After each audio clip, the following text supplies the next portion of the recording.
বন্ধুসকল নমস্কাৰ এনপিএছক লৈ বিভিন্ন দল সংগঠনে প্ৰতিবাদ কৰি থকাৰ সময়তেই এনপিএছক লৈ এটা গুৰুত্বপূৰ্ণ ইনফৰমেশ্যন প্ৰকাশ পাইছে আৰু সেই ইনফৰমেশ্যনটোকে আজি আপোনালোকৰ ওচৰত জনাবলৈ যত্ন কৰিম। বন্ধুসকল জনাবলৈ লৈছো যে এই ইনফৰমেশ্যনটো এখন অনলাইন নিউজ পেপাৰে প্ৰকাশ কৰিছে আৰু হেডলাইনটো ইতিমধ্যে আপোনালোকৰ সন্মুখত স্ক্ৰীনত মই দেখুৱাবলৈ যত্ন কৰিছো। চাওক, centre may guarantee 50% of last pay as pension under NPS report. এটা অতিকৈ গুৰুত্বপূৰ্ণ খবৰ প্ৰকাশ পাইছে যে 50% পেৰ কথা কৈছে, পেনশন হিচাপে দিয়াৰ কথা উল্লেখ কৰিছে আৰু এই সম্পূৰ্ণ বাতৰিটো আপোনালোকৰ ওচৰত যিমান পাৰো তেওঁলোকে যেনেকৈ প্ৰকাশ কৰিছে হুবহু আপোনালোকৰ ওচৰত জনাবলৈ যত্ন কৰিম, কাৰণ এইটো কৰ্মচাৰীসকলৰ কাৰণে এটা গুৰুত্বপূৰ্ণ বাতৰি হিচাপে বিবেচিত হৈছে। কাৰণ এইখিনি সময়ত বিভিন্ন দল সংগঠনে এনপিএছক লৈ প্ৰতিবাদ মুখৰ হৈ থকাৰ সময়তেই এই গুৰুত্বপূৰ্ণ ইনফৰমেশ্যনটো প্ৰকাশ পাইছে।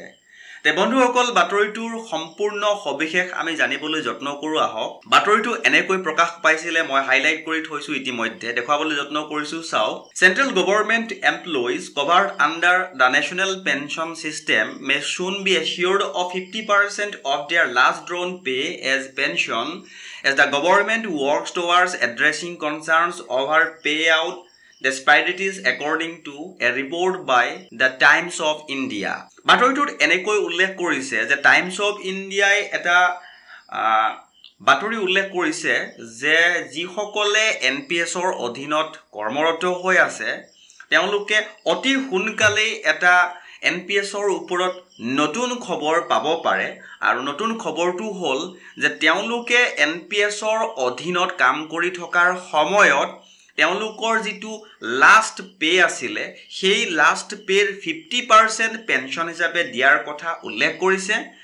আৰু ইনফৰমেশ্যনটোৰ সবিশেষ আমি জানিবলৈ যত্ন কৰো আহক। Finance minister Nirmala Sitharaman announcement lead to the information of a committee chaired by Finance Secretary TV Somanathan to explore this initiative. Despite ruling out a return to old pension scheme, the government aims to provide a level of comfort, especially as opposition parties pitch for reversing the earlier decisions. তে বন্ধুসকল আপোনালোকক ইতিমধ্যে মই জনাইছিলোই যে old pension scheme হওক বা এনপিএছৰ সৈতে জড়িত যিকোনো ইনফৰমেশ্যন যেতিয়াই প্ৰকাশ হয় তেতিয়া আপোনালোকক জনাবলৈ যত্ন কৰিম। আজিও ব্যতিক্ৰম নহয়, এটা নতুন ইনফৰমেশ্যন প্ৰকাশ হোৱাৰ লগে লগে জনাবলৈ যত্ন কৰিলো।